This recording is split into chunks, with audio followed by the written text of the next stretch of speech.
ॐ सहनाववतु सहनौ भुनक्तु सह वीर्यं करवावहै तेजस्विनावधीतमस्तु मा विद्विषावहै। ॐ शान्ति शान्ति शान्तिः। विश्वं दर्पणदृश्यमाननगरे तुल्यं निजान्तर्गतम् पश्यन्नात्मनि मायया बहिर्भूतं यथा निद्रया यः साक्षात् कुरुते प्रबोधसमये स्वात्मानमेवाद्वयम् तस्मै श्रीगुरुमूर्तये नमः। इदं श्रीदक्षिणामूर्तये। वागीशा यस्य वदने लक्ष्मीर्यस्य च वक्षसि यस्यास्ति हृदये संवित् तं नृसिंहमहं भजे। ॐ नमः परमहंसास्वादित चरणकमलचिन्मकरन्दाय भक्तमानसनिवासाय श्रीरामचन्द्राय विश्वसर्गविसर्गादि नवलक्षणलक्षितं श्रीकृष्णाख्यं परं धाम जगद्धाम नमामि। सच्चिदानन्दरूपाय विश्वोत्पत्त्यादिहेतवे तापत्रयविनाशाय श्रीकृष्णाय वयं नमः। यं प्रव्रजन्तमनुपेतमपेतकृत्यं द्वैपायनो विरहकातर आजुहाव पुत्रेति तन्मयतया तरवोऽभिनेदुः तं सर्वभूतहृदयं मुनिमानतोऽस्मि। संसारसागरे मग्नं दीनं मां करुणानिधे कर्ममोहगृहीताङ्गं मामुद्धर भवार्णवात्। श्रीमद्भागवताख्योऽयं प्रत्यक्षः कृष्ण एव हि स्वीकृतोऽसि मया नाथ मुक्त्यर्थं भवसागरे। मनोरथो मदीयोऽयं सफलः सर्वथा त्वया निर्विघ्नेनैव कर्तव्यः दासोऽहं तव केशव। शुकरूपप्रबोधज्ञ सर्वशास्त्रविशारद एतत्कथाप्रकाशेन मदज्ञानं विनाशय।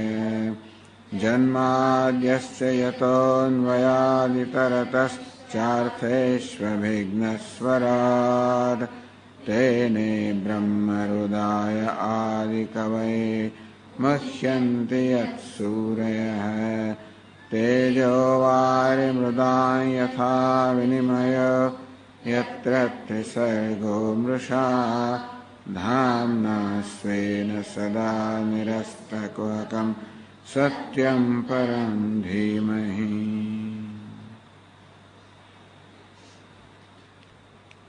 અવધૂત ઉપાખ્યાન પ્રસંગ ચાલી રહ્યો છે.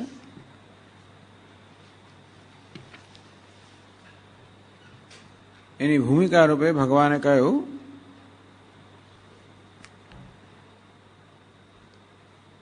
ભગવાન દત્તાત્રેય અવધૂતે સ્વયં આ જ્ઞાન કુદરતના 24 તત્વો પાસેથી પ્રાપ્ત કર્યું હતું. એટલે કે મનુષ્ય સ્વયં જ્ઞાન પ્રાપ્ત કરવા સમર્થ છે એનો અર્થ એવો છે.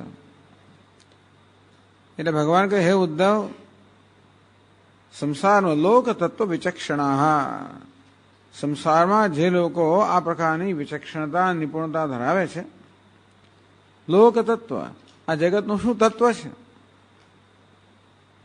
એની ઉત્પત્તિ ક્યાંથી છે, સ્થિતિ ક્ષમા છે વગેરે જગતનું આ તત્વ એ શું છે એ પ્રકારની વિચારણા કરવાની નિપુણતા ધરાવનાર લોકો જે છે, સમુદ્દરંતી આત્માનમ આત્મનૈવા શુભાશયાત, એ લોકો અશુભમાં પોતે જ પોતાની જાતને અશુભમાંથી મુક્ત કરી શકે છે. પોતાની વિવેક શક્તિથી પોતાની જાતને અશુભમાંથી બચાવી શકે છે જે લોકો તત્વનું નિરૂપણ કરવાની નિપુણતા ધરાવે છે. એટલે માણસ ઉદ્ધરેત આત્મના આત્માનમ, મનુષ્યને ભગવાન બુદ્ધિ આપી છે જે દ્વારા એ પોતે પોતાનો ઉદ્ધાર કરી શકે છે. આત્મનો ગુરુરાત્મૈવ પુરુષસ્ય વિશેષતઃ, ખાસ કરીને મનુષ્ય માટે આ વસ્તુ છે કે આત્મા જ પોતાનો ગુરુ બની શકે છે, ઉપદેશક છે. શેમાં પોતાનું હિત છે, શેમાં અહિત છે એ ઉપદેશ કરનાર આત્મા જ આત્માનો અર્થાત પોતાનો ગુરુ છે, બની શકે છે. પ્રત્યક્ષાનુમાનાભ્યામ શસૌ અનુવિંદતે શ્રેય, કારણ કે પ્રત્યક્ષથી, અનુમાનથી, અનુભવ વગેરેથી દ્વારા હિત અહિતનો નિર્ણય કરવાની નિપુણતા આ મનુષ્ય ધરાવે છે. પુરુષત્વે ચ મામ ધીરા સાંખ્યયોગ વિશારદા, આ મનુષ્યમાં પણ જે ધૈર્ય ધરાવનારા છે, સાંખ્યયોગ આત્માના તો વિવેક કરવાની નિપુણતા ધરાવનારા છે, એ આવિસ્તરામ મામ પ્રપશ્યંતી, એ લોકો ભગવાન કે મારું દર્શન કરી શકે છે. સર્વશક્તિ બૃંહિતમ, તો ભિન્ન ભિન્ન પ્રકારની શક્તિઓનો આશ્રય રૂપે હું ઈશ્વર છે એવું મારું એ લોકો દર્શન કરી શકે છે. જે લોકો સાંખ્ય યોગમાં વિશારદ છે, અર્થાત વિવેક કરવા વિશારદ છે. એ લોકો ભગવાન કે હું તો આ બધી શક્તિઓની અંદર જોડે જોડે એનો આશ્રયભૂત છું, પણ એનો સર્વનો આશ્રય જે હું છું એને જાણવામાં સમર્થ બને છે. અનેક પ્રકારના પ્રાણીઓ જગતમાં સર્જાયેલા છે, બધા ભગવાન કહે છે કે મને સૌથી પ્રિય મનુષ્યનું શરીર છે.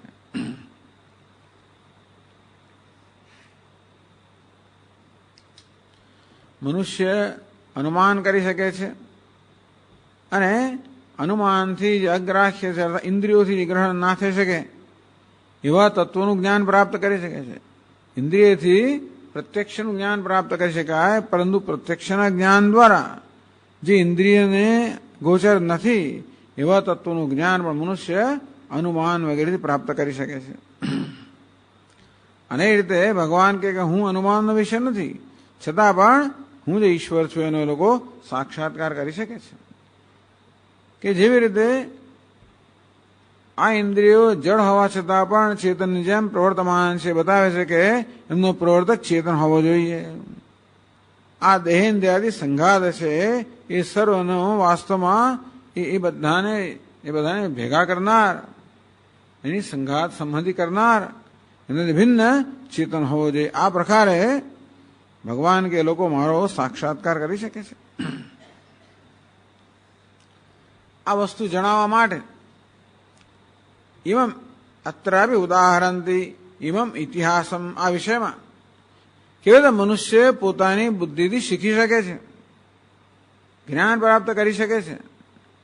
વાસ્તવમાં આ કુદરત છે કે જગત છે એ સતત આપણે શીખવતું હોય છે, જો આપણે શિક્ષા પ્રાપ્ત કરવા માટે તૈયાર હોઈએ તો કેવી રીતે આ રીતે જગતના તત્વોમાંથી શિક્ષા પ્રાપ્ત કરી એ માટે આ અવધૂત જે છે એનો ઇતિહાસ કહેતા હોય છે બધા.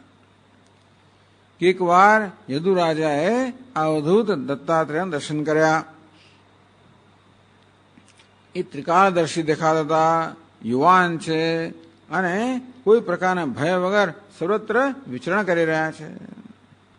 ત્યારે પ્રશ્ન કર્યો યદુએ કે બ્રાહ્મણ એ બ્રહ્મ શ્રેષ્ઠ, આપ તો કોઈ કર્મ તો કરતા નથી, કોઈ પ્રયત્ન કરતા નથી, છતાં પણ આ પ્રકારની નિપુણ બુદ્ધિ ક્યાંથી પ્રાપ્ત થઈ? જેનો આશ્રય, જે બુદ્ધિનો આશ્રય ને આપ વિદ્વાન છતાં પણ બાળકની જેમ આ સંસારમાં વિચરણ કરી રહ્યા છો, એ પ્રકારની બુદ્ધિ આપને ક્યાંથી પ્રાપ્ત થઈ? આ જ્ઞાન ક્યાંથી પ્રાપ્ત થયું? જે જ્ઞાનને કારણે બાળક સમાન છે, બાળક બુદ્ધિ નથી પણ બાળક સમાન છે, એવી નિર્દોષતા છે, એવી નિષ્કપટતા છે, એવા રાગ દ્વેષનો અભાવ છે, એવો આનંદ છે, એવી મુક્તિ છે.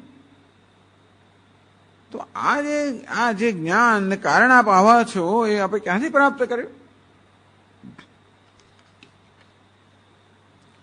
મોટાભાગના લોકો તો બધા ધર્મ અર્થ કામ આ બધી વસ્તુઓ કઈ ને કઈ પ્રાપ્તિ માટે જ બધાનું આચરણ કરતા હોય છે. દુનિયામાં જોઈએ છે કે કોઈ મનુષ્યની પ્રવૃત્તિ પ્રયોજન વગર નથી હોતી. એમને દીર્ઘાયુષ્ય જોઈતું હોય કે ભાઈ ધન સંપત્તિ જોઈતા હોય, એવી કશીક વસ્તુની અભિલાષા કરીને જ લોકો ભિન્ન ભિન્ન કર્મનું આચરણ કરતા હોય છે. આવા કોઈ પ્રયોજન વગર કોઈને કર્મ કરતા આપણે જોતા નથી. ત્યારે આપ તો જુઓ ભાઈ, હું જોઉં છું કે આપ તો વિદ્વાન છો, સમર્થ છો, નિપુણ છો, અત્યંત ભાગ્યશાળી છો, અત્યંત સુંદર છો, પ્રશંસનીય છો. અને આપની વાણીની શું વાત કરું, જાણે કે એમાં અમૃત ટપકી રહ્યું છે.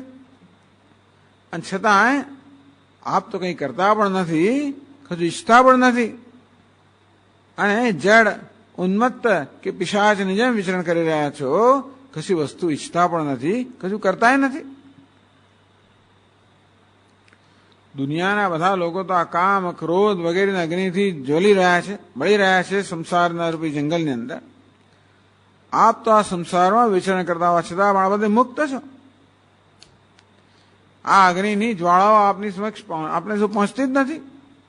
જેમ કોઈ વનમાં આગ લાગી હોય અને હાથી એ વનમાંથી નીકળીને ગંગામાં ઉભો રહ્યો હોય ઠંડીમાં, ઠંડા નીર જળની અંદર, અને આગની જ્વાળાથી અસ્પૃષ્ટ હોય, તેવી રીતે આપ પણ કંઈક એવા ગંગા જળની અંદર સ્થિર છો કે સંસારમાં રૂપી વનમાં વિચરણ કરવા છતાં પણ આ કામ ક્રોધ વગેરે અગ્નિ જ્વાળાઓ આપને સ્પર્શતી નથી. જેમ ગંગાના શીતળ જળમાં ઉભેલા હાથીને આ વનની દાવાગ્નિની જ્વાળાઓ સ્પર્શતી નથી. આપને કંઈ સ્પર્શતું નથી. આપ તો આ જગતના જે ભોગના સાધન છે, ધન સંપત્તિ પશુ પુત્ર વગેરે સ્ત્રી વગેરે, આ બધા જે આપ રહિત છો, અસ્પૃષ્ટ છો, અને આપ માત્ર આપના સ્વરૂપમાં જ સ્થિત છો. તમારે એ જાણવું છે કે આ આત્માનો જે આનંદ છે, અનિર્વચનીય આનંદનો અનુભવ કેવી રીતે થાય છે. આપ કૃપા કરીને અમને બતાવો. એટલે અવધૂતનું બધી રીતનું આચરણ ચરિત્ર તદ્દન વિલક્ષણ છે. અને રાજા યદુને અત્યંત આશ્ચર્ય થાય છે કે કેવી રીતે હોઈ શકે. ત્યારે ભગવાન કહે છે કે આ પ્રકારે મહારાજા યદુએ અવધૂત નામ પૂછ્યું, એનું સારી રીતે પૂજન વગેરે કર્યું, એને શરીરથી, મનથી, વચનથી બધી જ રીતે એમની સેવા કરી, એમનો સત્કાર કર્યો. અને આ પ્રકારે કર્યું, તેના પ્રશ્ન પૂછ્યો, ત્યારે પછી અવધૂતે ઉત્તર આપ્યો. સંતિ મે ગુરો રાજન બહવ બુદ્ધિપાશ્રિતા. હે રાજન, મેં મારી બુદ્ધિથી અનેક બધા ગુરુઓમાંથી આશ્રય લીધો. મારી બુદ્ધિથી, કે એ લોકોએ મને શીખવાડ્યું નથી. ટૂંકમાં આમાંનું કોઈ મને આવીને ઉપદેશ નથી કર્યો. મારી બુદ્ધિથી મેં એમનામાંથી શિક્ષણ કે ઉપદેશ જ્ઞાન પ્રાપ્ત કર્યું છે. અને એ 14 તત્વો પાસેથી શિક્ષા પ્રાપ્ત કરે ને તું જોયું છે તે પ્રકારે સ્વતંત્ર રીતે કે સ્વચ્છંદ રીતે મુક્ત ભાવથી વિચરણ કરી રહ્યો છું. તો આ ગુરુઓનું નામ તો સાંભળ. એમ કરીને 24 નામ કયા. 5 તત્વ: પૃથ્વી, વાયુ, આકાશ, જળ, અગ્નિ, પછી સૂર્ય અને ચંદ્ર.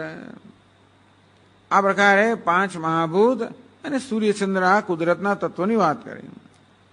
પછી બીજા બધા જીવજંતુઓ, કબૂતર ને અજગર ને સમુદ્ર ને પતંગિયું ને, પછી ભ્રમર કે મધુમાખી, હાથી, પારધી, હરણ, માછલી, પિંગલા નામની વેશ્યા, પછી કુરર, ટીટોડી પક્ષી, બાળક, અર્ભક, કુમારી, સ્ત્રી, શરકૃત, પેલો બાણ બનાવનારો, સાપ, કરોળિયો અને પેલો ભમરી આ મારા 24 ગુરુઓ છે.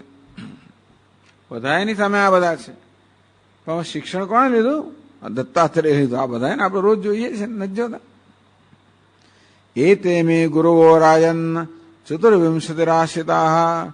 હે રાજન, અમારા 24 ગુરુઓ છે, એમનો આશ્રય લીધેલો છે. શિક્ષા વૃત્તિ તેષામ અન્વશિક્ષમિહાત્મન. આ લોકોના આચરણથી મેં એમની પાસેથી શિક્ષા પ્રાપ્ત કરી છે. એટલે એમણે કે મને ઉપદેશ નથી કર્યો, મેં એમના આચરણમાંથી આ પ્રકારની શિક્ષા પ્રાપ્ત કરી છે.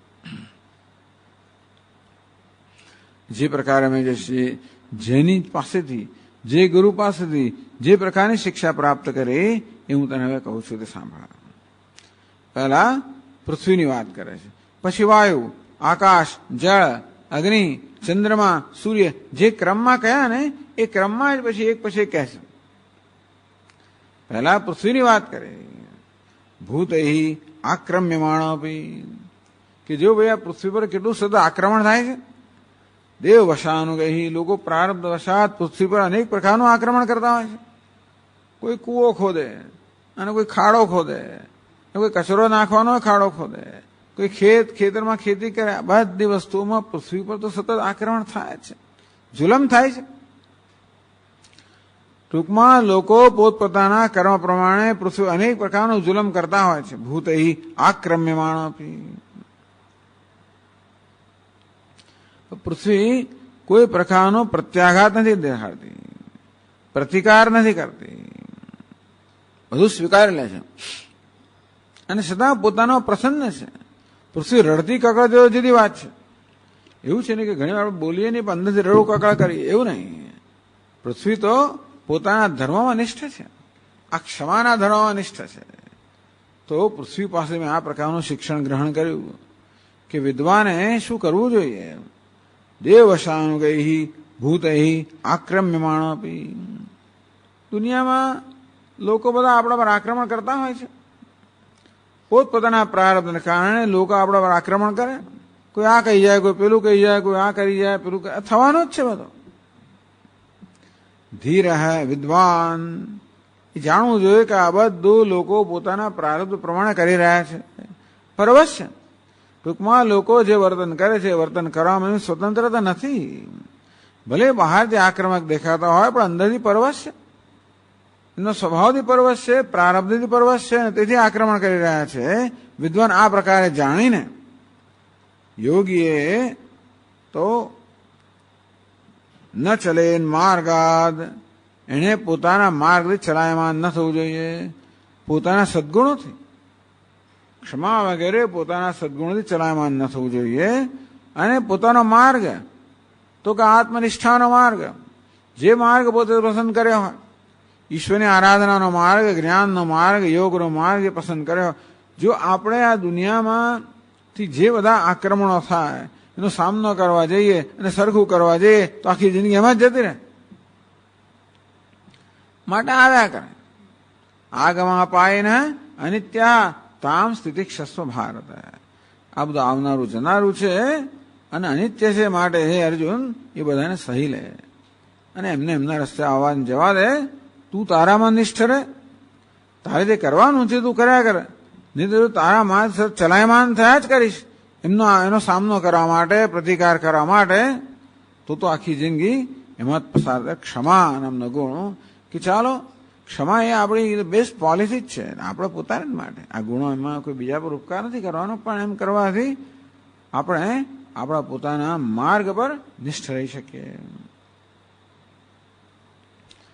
પૃથ્વી પાસે બીજું શું શીખ્યા કે જે ભૂભૃત, પહાડો. આ પહાડ પૃથ્વીનું જાણે કે એક્સટેન્શન છે. એટલે આ પૃથ્વી છે ને, પૃથ્વી પહાડના રૂપમાં, વૃક્ષના રૂપની અંદર આ પૃથ્વી વાસ્તવની અંદર પ્રગટ થતી હોય છે. તો એમાંથી શું શીખ્યા ભાઈ? શાશ્વત પરાદ સર્વે. પહાડો, વૃક્ષો વગેરે જે પૃથ્વીમાંથી ઉત્પન્ન થયા છે, પૃથ્વીનું પરિણામ છે, પૃથ્વી જે રૂપમાં છે, એમના અમે ગુણ જો શાશ્વત પરાર્થ સર્વૈહ હંમેશા એમની બધી ચેષ્ટાઓ અન્યના હિત માટે હોય છે. વૃક્ષની બધી ચેષ્ટાઓ અન્યના હિત માટે હોય. વૃક્ષના બધા અંગો છે એ બધા ઉપયોગી છે અને સતત પોતાની જાતનું સમર્પણ કરતું હોય છે. આ પહાડ પણ સર્વ રીતે અન્યની સેવા જ કરતું હોય છે. પરાર્થૈકાંત સંભવ જ્યાં સુધી કે એમનો જન્મ પણ માત્ર અન્ય પર ઉપકાર કરવા માટે થયેલો છે. પરાત્મતા અને હંમેશા બીજા પર આધારિત છે. આ વૃક્ષ જે કરવું એ કરો, એને ફળ લઈ લો, ફૂલ લઈ લો, પાંદડા લઈ લો, ડાળીઓ લઈ લો, કાપી નાખો, અહીંથી ત્યાં જે કરો એ બધું પરાત્મતા. અંતે રીતે આ મહાપુરુષો પણ એવા જ હોય છે. એમનું જીવન પણ અન્યના, એટલે આ પ્રકારે શીખવું જોઈએ કે પોતાનું જીવન પણ અન્યના ઉપકાર માટે હોય. જે કંઈ ચેષ્ટાઓ થાય એ અન્યના હિત માટે થાય. અને જે કંઈ આવે જાય ખા આવે એ બધી જે પ્રમાણે કર્યા કરો. કે પોતે પ્રયત્ન કરવા જાય તો પછી એમાં બધો સમય જતો રહે. એના માટે જે ખવડાવે પીવડાવે જે કરે બધું આ મહાત્માઓ કરી લેતા હોય છે. એમાં કોઈ પોતાનો સમય વગેરે બગાડતા નથી હોતા.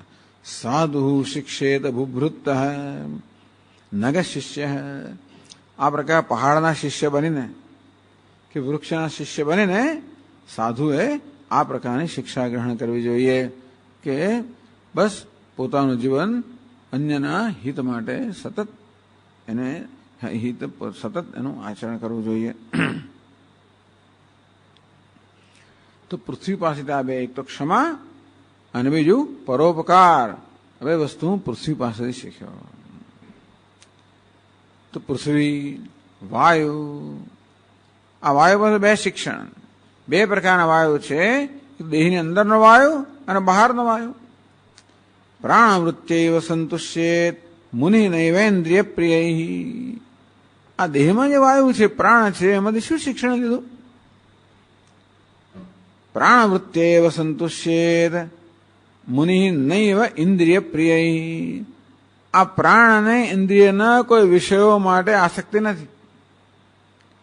પ્રાણ એવો છે ને દરેક ઇન્દ્રિયની સાથે રહેલો છે.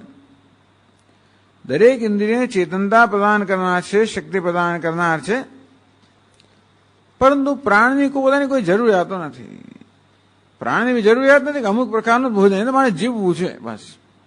પ્રાણ ચાલવો જોઈએ, એને અન્ન મળી રહેવું જોઈએ, જળ મળી રહેવું જોઈએ. કયા પ્રકારનું અન્નની કોઈ ચિંતા નથી કે ભાઈ ચક્ષુ દ્વારા સારા રૂપ રંગત દેખાવા જોઈએ, કર્ણ દ્વારા સારું સંગીત વગેરે સંભાવ, એવી કોઈ પ્રકાર આ બધી ઇન્દ્રિયોમાં ભલે હશે.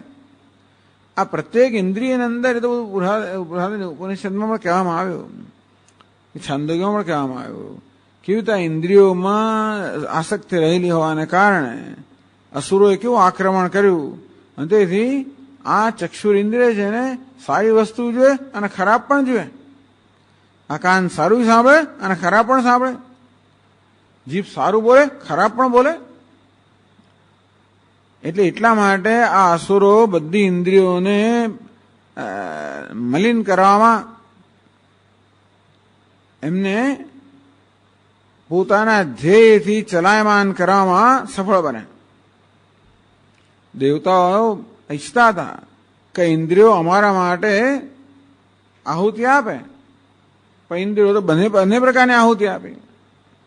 અને આ રીતે ઇન્દ્રિયોને મલિન કરવામાં એ સફળતા. પ્રાણ પાસે આવે, પ્રાણ તો નિષ્કામ છે, નિસ્વાર્થ છે, એને કઈ જોઈતું નથી. બસ બધી ઇન્દ્રિયોને એ સહકાર આપે છે, બધી ઇન્દ્રિયો એના વડે ચાલે છે. એ પોતે કશું ઈચ્છતો નથી, માત્ર પોતાનું જીવન ચાલે. તો આ રીતે પ્રાણવૃત્યૈવ સંતુષ્યેત, સાધુએ પણ માત્ર પોતાનું જીવન ચાલે. અમુક પ્રકારના પદાર્થ મળવા જોઈએ, આ ન મળવા જોઈએ, આ પ્રકારની આસક્તિ ન રાખે. જ્ઞાનમ યથાન નશ્યેત, એટલું ખરું કે બુદ્ધિની અંદર જે જ્ઞાન છે, કે બુદ્ધિની શક્તિ છે, એ નાશ ન પામે. ના વકીરિયેત વાંગ મન, આ વાણી, મન અને બુદ્ધિ પોતપોતાનું કાર્ય કરે. ટૂંકમાં આ વાણી બોલે, બોલતી બંધ ના થઈ જાય. મન પણ વિચારતો બંધ ના થઈ જાય. બુદ્ધિ જાણતી બંધ ના થઈ જાય. આ રીતે આ બધા જે અંગો છે કે આ બધી ઇન્દ્રિયો છે, સાધનો છે, એમની પ્રવૃત્તિ ચાલે. એટલા પૂરતું બસ આહાર કરે, એથી વધારે કશું જ નહીં. કોઈ ભોગ વૃત્તિ નથી. પ્રાણમાં ભોગ વૃત્તિ નથી. માત્ર એ જીવન ચલાવવા માટે જ જીવે છે. અને તે રીતે સાધુએ પણ એ પ્રકારે જેવો સંતોષ રાખવો જોઈએ.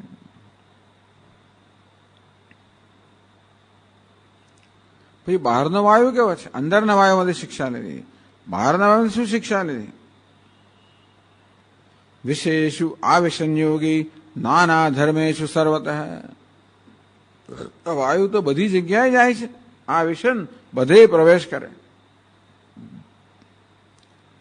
એ બગીચામાંથી સુગંધ પણ હોય, જોડે કચરાનો ઢગલો દુર્ગંધ પણ હોય, બધા સ્થાનમાં પ્રવેશ કરે. પણ ક્યાં અટકી ના પડે. ગુણ દોષ વ્યપેતાત્મા, ક્યાંય એના ગુણ કે દોષ કશું ગ્રહણ ના કરે. વાયુ અસંગ છે. વાયુમાંથી શું શીખ્યા? અસંગતા. બધી જગ્યાએ જાય, ક્યાં અટકી ના પડે, ક્યાં આસક્ત ના થઈ જાય, કોઈના ગુણ કે દોષ ગ્રહણ ના કરે, પોતાના સ્વભાવમાં નિષ્ઠ રહે. અંતે રીતે વિશેષુ આવિશન યોગી, યોગીએ પણ ભિન્ન ભિન્ન વિષયો જે છે એનો કદાચ સંપર્ક કરવો પડે. નાના ધર્મેશુ વિશેષુ, અનેક પ્રકારના ધર્મ કે સ્વભાવ ધરાવનારા ભિન્ન ભિન્ન પ્રકારના વિષયો જે છે એની સાથે સંપર્ક કરવો પડે યોગીએ. જેમ વાયુ પણ કરવો પડતો હોય છે. ગુણ દોષ વ્યપેતા આત્મા, પણ યોગીએ અસંગ રહેવું જોઈએ. કોઈના ગુણ કે દોષ ગ્રહણ ના કરવા જોઈએ.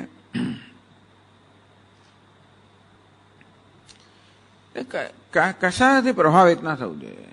પોતાના સ્વભાવમાં નિષ્ઠ રહેવું જોઈએ. પોતાના ધર્મમાં, પોતાના મૂલ્યોમાં એમાં નિષ્ઠ રહેવું જોઈએ.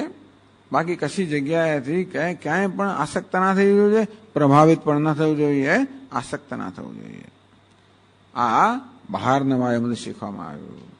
એટલે પૃથ્વીના પણ પૃથ્વીમાંથી પણ બે ગુણ શીખ્યા, ક્ષમા અને પરોપકાર. વાયુમાંથી બે ગુણ શીખ્યા. એક તો કોઈ પ્રકારની ભોગની ઈચ્છાનો અભાવ, સંતોષ, જે મળે સંતોષ, અને બીજું આસક્તિનો અભાવ, અનાસક્તિ. આ બે વસ્તુ વાયુમાંથી શીખ્યા.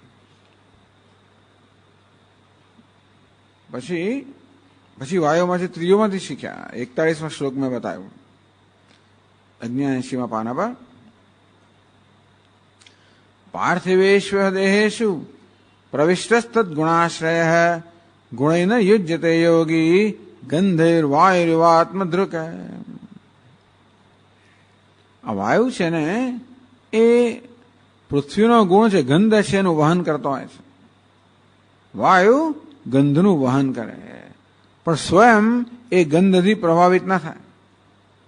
ગંધનું વહન કરતો હોવા છતાં પણ વાયુ એ ગંધથી મુક્ત રહેતો હોય છે. ગંધથી સંપર્ક થતો નથી. કારણ કે ગંધ એ વાયુનો ગુણ નથી, પૃથ્વીનો ગુણ છે.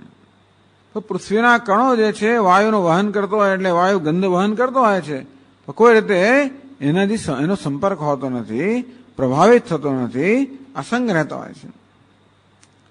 તેવી રીતે પાર્થિવેશુ દેહેશુ પ્રવિષ્ટ, આત્મા પણ આ પાર્થિવ દેહની અંદર, એટલે વાયુનું દ્રષ્ટાંત આપવામાં આવ્યું કે વાયુ પેલી પાર્થિવ ગંધ છે એને એનું વહન કરતો હોવા છતાં પણ એને અસ્પૃષ્ટ રહે છે.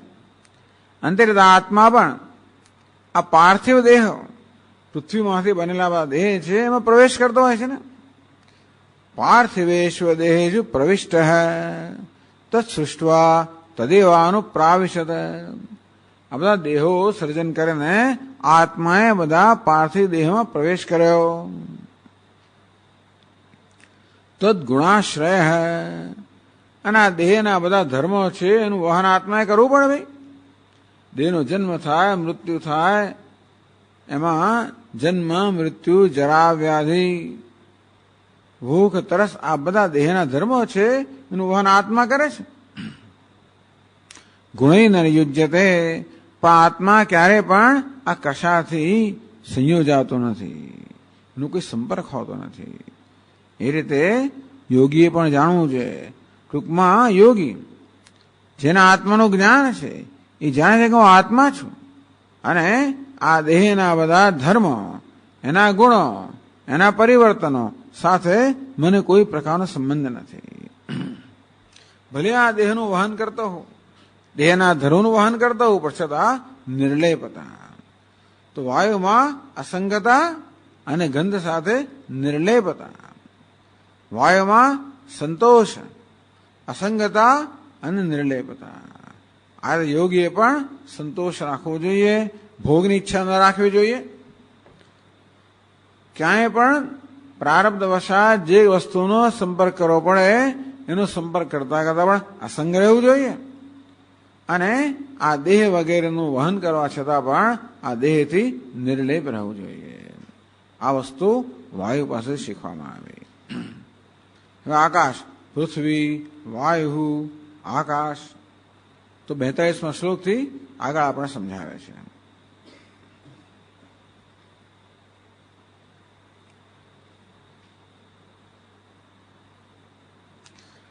અંતર્હિતશ્ચ સ્થિરજંગમેષુ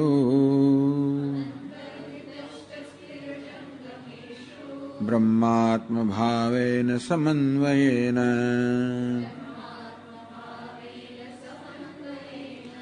વ્યાપ્યાવચ્છેદમસંગમાત્મનઃ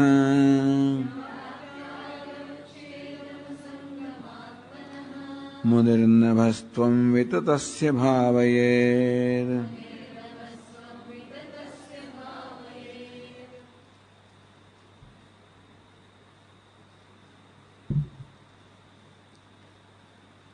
અંતર્હિતસ્ય સ્થિરજંગમેષુ, આકાશનું દ્રષ્ટાંત આપ્યું. અંતર્હિત બધાની અંદર રહેલું છે આકાશ. સ્થિર જંગમેષુ, સ્થિર હોય, સ્થાવર હોય કે જંગમ હોય, જે પદાર્થ હોય, જેમ કે આ મકાન હોય એવું સ્થાવર છે, પણ આકાશ રહેલું છે. જંગમ પદાર્થ હોય, ઘડો અહીંથી ત્યાં જતો હોય, બધાની અંદર પણ આકાશ રહેલું હોય. સ્થિર જંગમેષુ આ રીતે સ્થાવર અને જંગમ પદાર્થોમાં અંતર્હિતસ્ય સમન્વયેન, એ સર્વમાં આકાશ વ્યાપ્ત છે. વ્યાપ્ત્યા અવચ્છેદમ અસંગમ આત્મનઃ, છતાં પણ અવ્યવચ્છેદમ, આ ઘડા, ઘટ, પટ, મઠ વગેરેથી આત્મામાં, આકાશમાં કોઈ પ્રકારનો અવચ્છેદ એટલે કે મર્યાદિતતા આવતી નથી. ભલે ઘટ, પટ, મઠની અંદર હેલવાના કારણે આકાશ ભલે ઘડા જેવું, મઠ જેવું, વસ્ત્ર જેવું કે પછી મઠ જેવું જણાતું હોય, વાસ્તવમાં એ વ્યાપ્ત હોવાના કારણે અવ્યવચ્છેદમ, એ તો આ અમર્યાદિત છે. અસંગમ, આકાશ કેવું છે? અસંગ છે. મુનિ નભસ્ત્વમ વિતતસ્ય ભાવયેત, આ પ્રકારે અંતર્હિતસ્ય દેહાંતર્ગતોપી, આ રીતે આત્મા પણ વાસ્તવમાં સ્થિર જંગમેષુ, સ્થાવર અને જંગમ આ બધા પ્રકારના ઉપાધિની અંદર રહેલો છે આત્મા, એમ કહી શકાય. વિતતસ્ય સર્વગતસ્ય, આકાશ એમ સર્વત્ર વ્યાપ્ત છે તે રીતે આત્મા પણ સર્વત્ર વ્યાપ્ત છે. આકાશ જેવી રીતે સ્થાવર અને જંગમ ભિન્ન ભિન્ન પ્રકારના છિદ્રોમાં રહેલું હોય અને એ પ્રકારનો આકાર જેને ધારણ કરતો હોય, છતાં પણ એના કોઈ પ્રકારની મર્યાદા આવતી નથી, અસંગ રહેતો હોય તે રીતે આત્મા પણ સ્થિર જંગમેષુ, સ્થાવર જંગમ અનેક પ્રકારની ઉપાધિ છે. સમન્વયને આ વ્યાપ્તિ, એ સર્વમાં વ્યાપ્ત છે. સર્વના આત્મા હોવાના કારણે આત્મા સર્વ દેહમાં, ઉપાધિમાં વ્યાપ્ત છે. બ્રહ્માત્મ ભાવેન મુનિ વિતતસ્ય આત્મન નભસ્ત્વમ ભાવેત, મુનિએ સતત આત્મા નભ સમાન છે, આકાશ સમાન છે, પ્રકારે મુનિએ આત્માનું ભાવના કરવી જોઈએ, ચિંતન કરવું જોઈએ, ધ્યાન કરવું જોઈએ. મુનિએ સતત આ પ્રકારનું ચિંતન ભાવના કરવી જોઈએ કે આત્મા નભ સમાન છે, આકાશ સમાન છે. સમન્વયને આ વ્યાપ્તિ, સર્વત્ર રહેલો હોવાને કારણે જે વ્યાપ્તિ છે આકાશ સર્વત્ર રહેલું છે એ વાસ્તવમાં અસંગ છે, અપરિચ્છિન્ન છે. બ્રહ્માત્મભાવેન બ્રહ્મ સ્વરૂપ ભાવનયા. બ્રહ્મ એટલે સર્વનો આત્મા. વાસ્તવ હું બ્રહ્મ છું, સર્વનો આત્મા છું. આ પ્રકારની ભાવનાથી નભસ્ત્વમ નભસ્તુલ્યત્વમ, કે હું નભ સમાન છું, આકાશ સમાન છું. તેન ચ દેહાદિ અસંગમ, આકાશ જેવી રીતે આ ઘટપટ વગેરેથી અસંગ છે તે રીતે આ ભિન્ન ભિન્ન ઉપાધિ અસંગ છું. અવ્યવચ્છેદમ, જેવી રીતે આકાશ આ ઘટપટ વગેરેથી પરિચ્છિન્ન બનતું નથી તે રીતે આ દેહ વગેરેનું પરિચ્છિન્ન નથી. ભાવે યથા નભસઃ સર્વગતશ્ચાપી ન ઘટાદિભિ સંગઃ પરિચ્છેદો વા. જેવી રીતે આકાશ સર્વત્ર વ્યાપ્ત છે છતાં પણ આ ઘટપટ મઠ વગેરે સાથે કોઈ પ્રકાર એની સાથે વ્યાપ્ત હોવા છતાં પણ એમાં કોઈ પરિચ્છેદ અર્થાત મર્યાદિતતા નથી.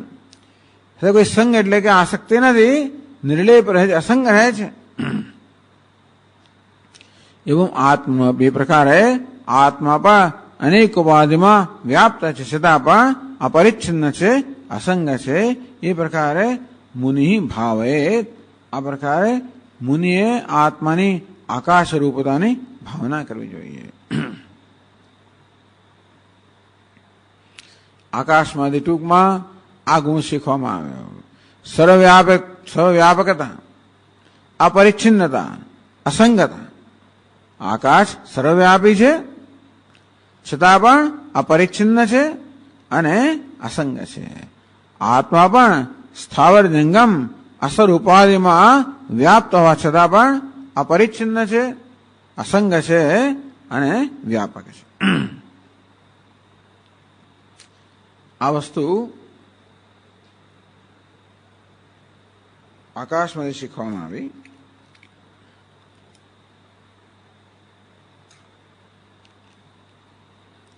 પછી આકાશમાં બીજું શું શીખે છે એ 43મા શ્લોકમાં કહે છે.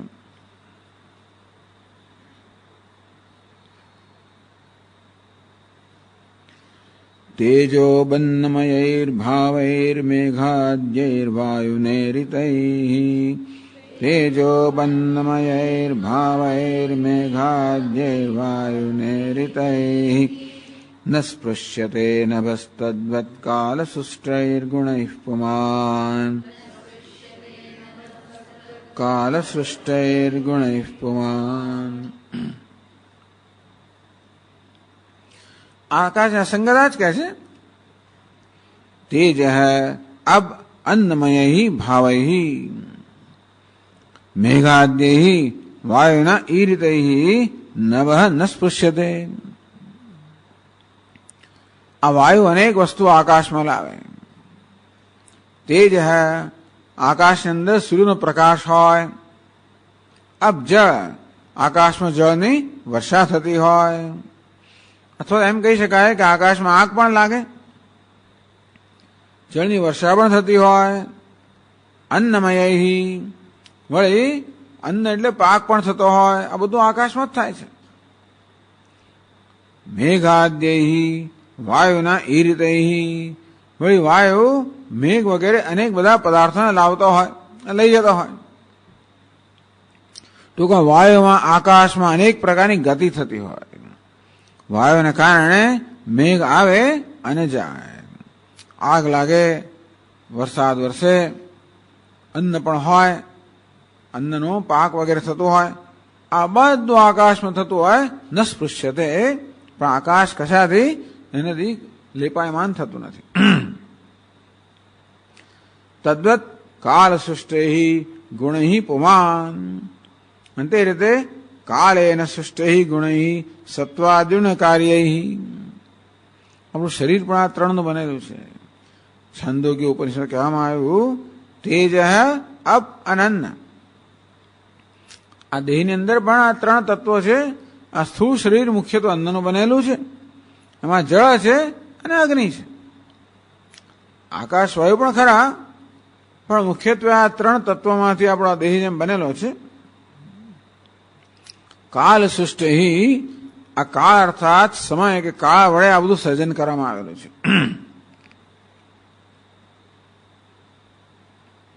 તન્મેહી દેહેન્દ્રિયાદિ, આ દેહ, ઇન્દ્રિય, મન, બુદ્ધિ, આ 3 ગણો, 5 તત્વો ગણો. તો આ પાંચે કહેવામાં આવ્યા. તેજ, આપ, અન્ન અને વાયુ પણ કહેવામાં આવ્યું. આકાશની અંદર વાયુ અનેક પ્રકારની ધમાચકડી કરતો હોય, જળ ધમાચકડી કરતું હોય, અગ્નિ ધમાચકડી કરતું હોય. આ બધી વસ્તુઓ, અન્ન એટલે માત્ર અન્ન જ નહીં, પરંતુ પૃથ્વી, અનેક બધા તારાઓ, નક્ષત્રો, ગ્રહો, અનેક વસ્તુ બધી કેટલી ધમાચકડી. એ કહે છે દુનિયામાં તમે જોવા જાઓ તો સતત એટલી બધી ધમાચકડી ચાલી રહી છે. એટલું ભગવાનના મહાન દયા છે આપણે જોઈ શકતા નથી.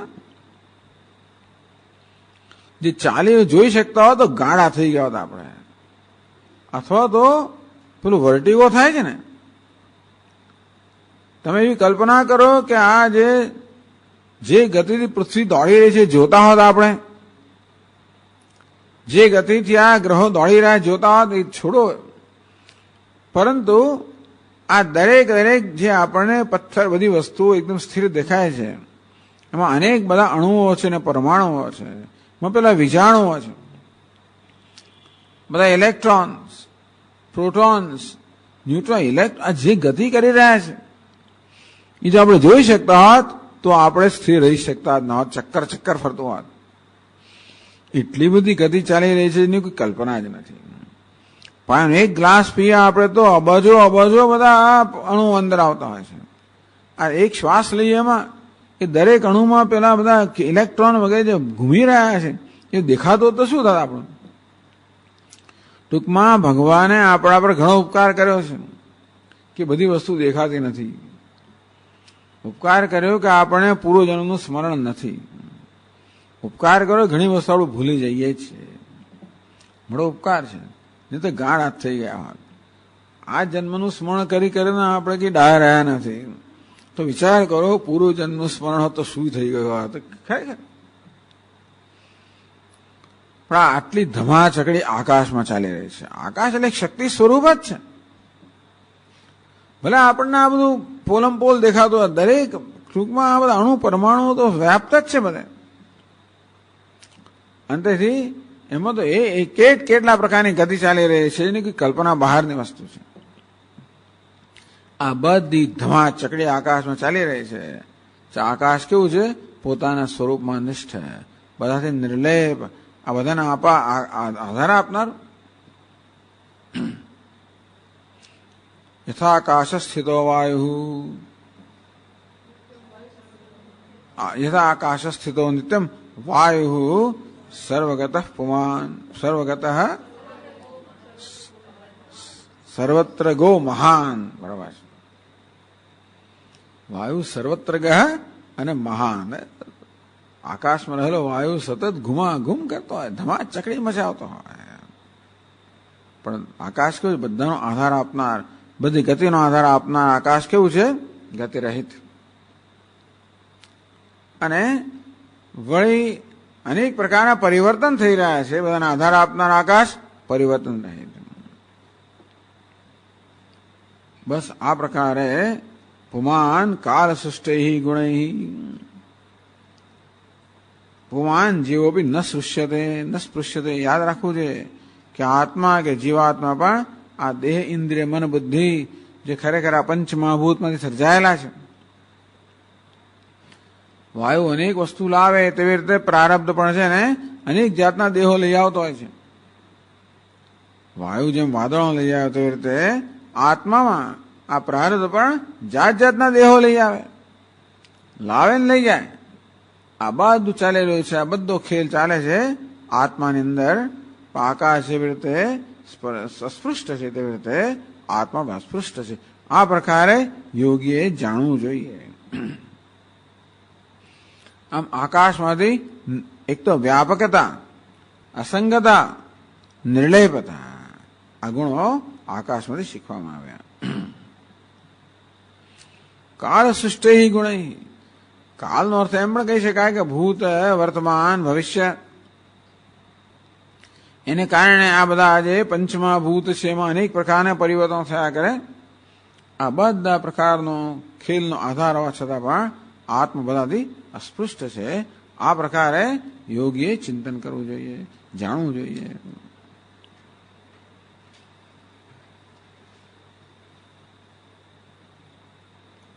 તો વાયુમાંથી શિક્ષા લીધી, આકાશમાંથી શિક્ષા લીધી, હવે જળમાંથી શિક્ષા લે છે.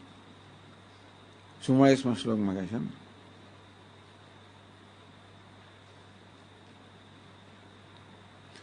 સ્વચ્છ પ્રકૃત સ્નિગ્ધો માધુર્યસ્તીર્થ ભૂર્નૃણામ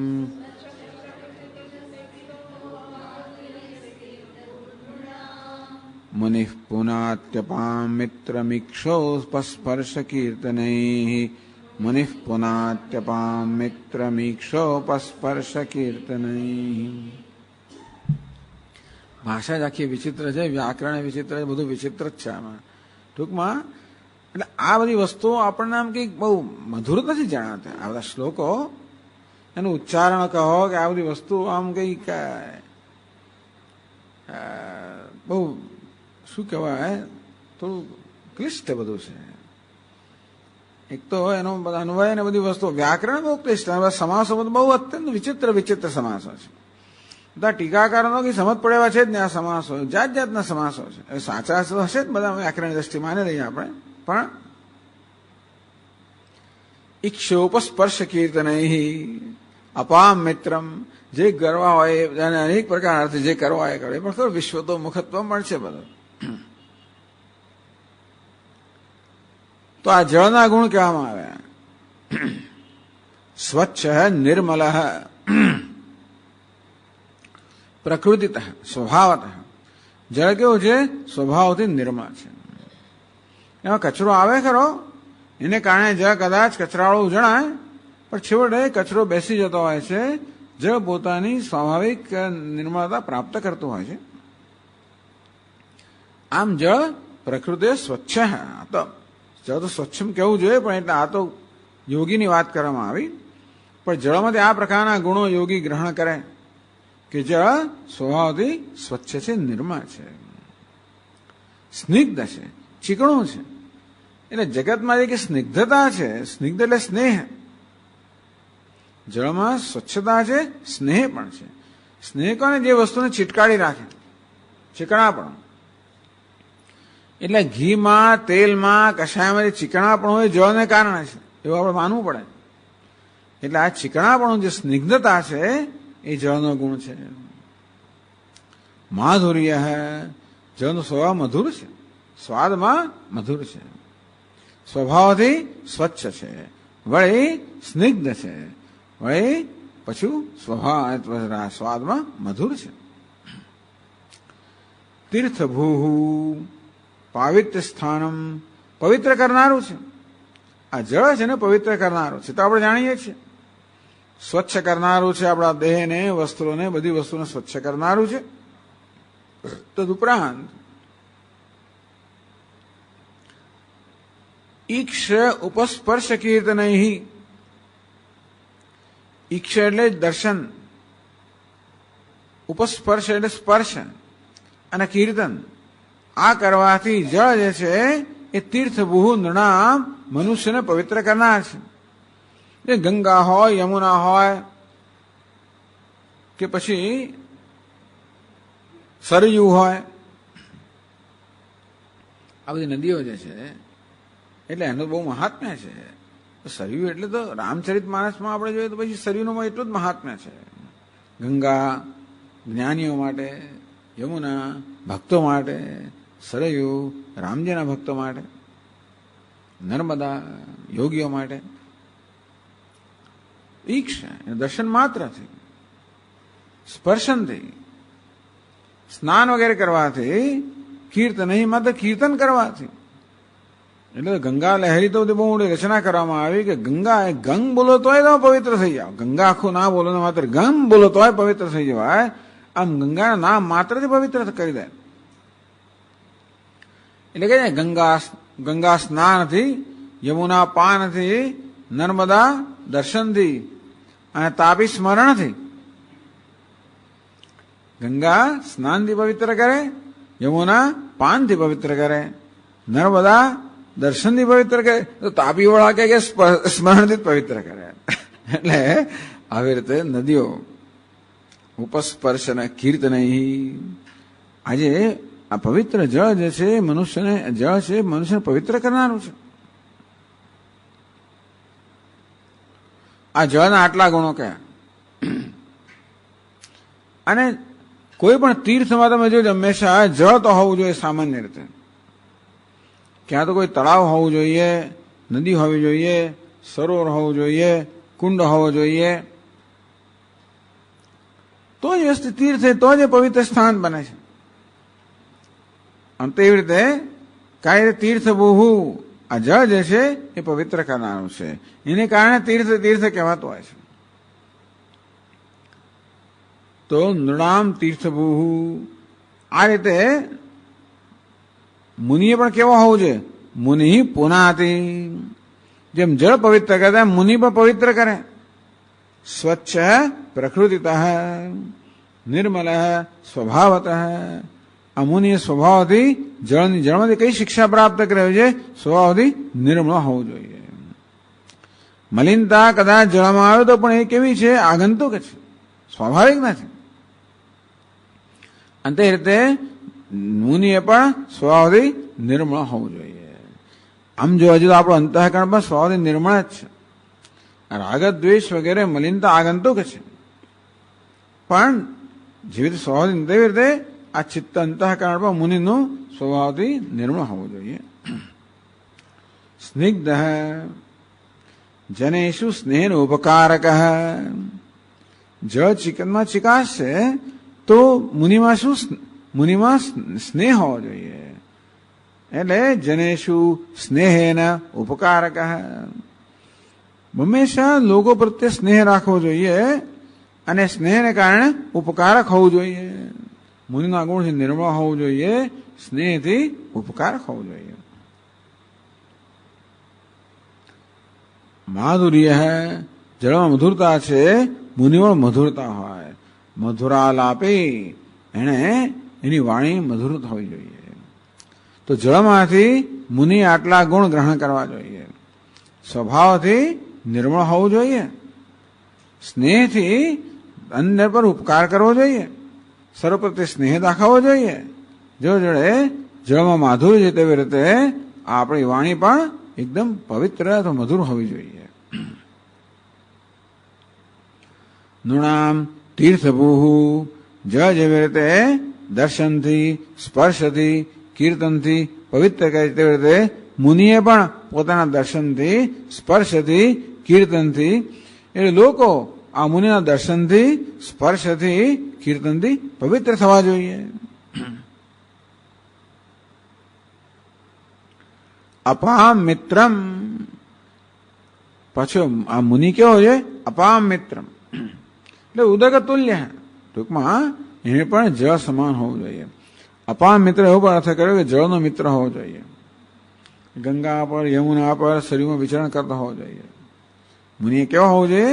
આ પવિત્ર જળ જે છે એમાં વિચરણ કરવું હોય. એવું પણ અપામ મિત્ર કહ્યું. પછી તો અપામ મિત્ર અર્થ કરવામાં આવ્યો કે જળમાંથી જળ સમાન હોવું જોઈએ. મિત્ર તો સાદૃશ્ય, એટલે ઉદક તુલ્ય મુનિ ઈક્ષાદિભી જન્મ પુનાતિ. જળ જેમ પવિત્ર કરે તે રીતે આ મુનિએ પણ ઈક્ષણથી, સ્પર્શથી, કીર્તનથી અન્યને પવિત્ર કરવા જોઈએ. જળમાંથી આ ગુણ ગ્રહણ કરવા જોઈએ. આ અપામ મિત્રમ છે ને, અઘામ મિત્રમ એવું પણ લખેલું છે.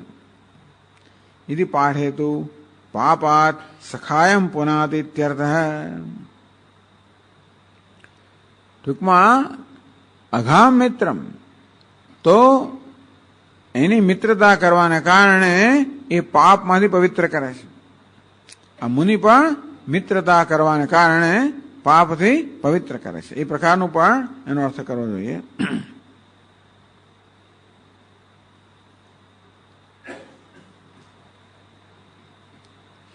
આ જળ માટે એક જ શ્લોક કહેવામાં આવ્યો, જળમાંથી આ પ્રકારની શિક્ષા ગ્રહણ કરવી જોઈએ. ઓકે.